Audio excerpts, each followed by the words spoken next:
Yeah, there were bridges down there, and it was more of a winter road, the road that goes down past my house, and it was opened up for many years, but it's grown up quite a bit right now.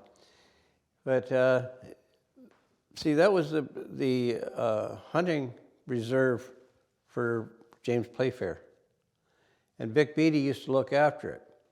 And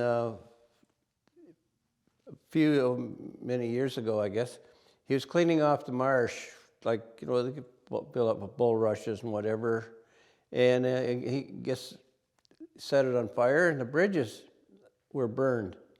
But in the late 40s, early 50s, I guess it was, my dad and Mr. Aslan were looking for his children. They had lived in Victoria Harbor, and they'd moved back where we were on Wood Road. But anyway, they took off, and I guess they were going to Victoria Harbor. Well, they headed across the marsh. So Dad and them went down there with a lantern and followed it down, and they went across the bridges and everything. So they were there at that particular time.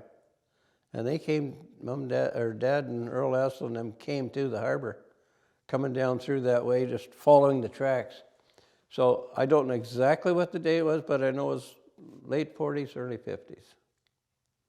Yeah, but there were bridges across there. And my dad worked in the marsh when he was just a kid. He worked for Fisher Ganton. Fisher Ganton was he became warden of Simcoe County at one time.